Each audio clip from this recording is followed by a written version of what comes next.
আসসালামু আলাইকুম বন্ধুরা, চলুন একটা গল্প বলি। এক কৃষকের বাড়িতে এক ইঁদুর খুবই ডিস্টার্ব করতো, তার ফসলের অনেক ক্ষতি করত। তখন সেই কৃষক ভাবলো যে এই ইঁদুরটাকে কি করে মারা যায়। তখন সে একটা ফাঁদ পাতলো ইঁদুরকে মারার জন্য। এখন ইঁদুরও চিন্তা করছে যে কি করে সে এই ফাঁদ থেকে বাঁচবে। তাই সে অনেক চিন্তা ভাবনা করার পরে সাহায্য চাওয়ার জন্য এক মুরগির কাছে গেল। মুরগিকে যেয়ে সব কিছু খুলে বলল।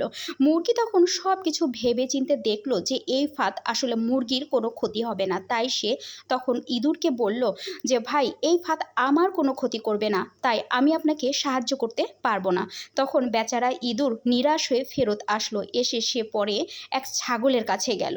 ছাগলের কাছে যে বলল, ভাই, আমাকে মারার জন্য বাড়িওয়ালা এরকম একটা ফাঁদ পেতেছে, আমাকে কিছু বুদ্ধি দেন কিভাবে বাঁচতে পারি। তখন ছাগলও সেই একই কথা চিন্তা করে ইঁদুরকে ফেরত পাঠিয়ে দিল। বলল যে ভাই, আমি তো একটা বড় প্রাণী, ওই ফাঁদ আমার কোনো ক্ষতি করবে না, তাই আমি কোনো বুদ্ধি দিতে পারবো না, কোনো সলিউশন দিতে পারবো না।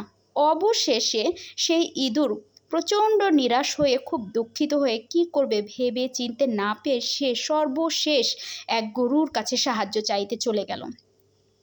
গরুর কাছে যেয়ে সে অনেক আকুতি মিনতি করে সব বিস্তারিত বলল যে ভাই, আমাকে বাড়িওয়ালা মারার জন্য এক ফাঁদ পেতেছে। আমি এক মুরগির কাছে গিয়েছিলাম, সে এরকম বলেছে। ছাগলের কাছে গিয়েছিলাম, সেও এরকম বলেছে। আপনি আমার শেষ রক্ষা, যদি কিছু আমাকে একটা বুদ্ধি দেন বাজার থেকে। তখন গরু অনেক ভাবা চিন্তা করার পরে তাকে বলল, ভাই, আমি তো অনেক বড় একটা প্রাণী, আর এই ইঁদুরের ফাঁদ আমার কোনোই ক্ষতি করতে পারবে না, তাই আমি তোমাকে কোনো সাহায্যই করতে পারবো না। সরি, তুমি এখন আসতে পারো।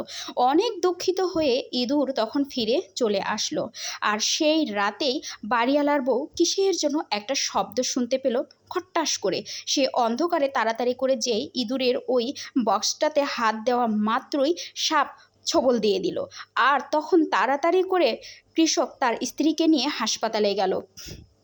হাসপাতালে যাওয়ার পর ডাক্তার চিকিৎসা করার পরে ডাক্তার তখন বলল যে একে এখন মুরগির স্যুপ খাওয়াতে হবে।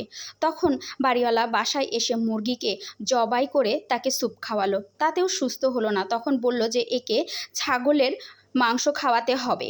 তখন সে বাড়িওয়ালা ছাগল কেটে ছাগলের মাংস, ছাগলের স্যুপ খাওয়ানো শুরু করলো, তাতেও যখন সুস্থ হলো না, তখন চিকিৎসার জন্য আরও টাকা দরকার।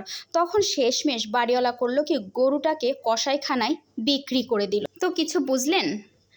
এখান থেকে আসলে আমরা শিক্ষা নিতে পারি যে কেউ যদি বিপদে পড়ে তাকে আমরা যতটা পারি সাহায্য করব, তাকে নিরাশ করে ফেরত না দিয়ে। এই যে মুরগিটা সাহায্য করলো না, ছাগলও করলো না, গরুও করলো না, শেষমেশ কিন্তু তারা কেউ বাঁচতে পারলো না। তাই আমরা মানুষ অবশ্যই একজন আরেকজনকে সাহায্য করব। আল্লাহ হাফেজ।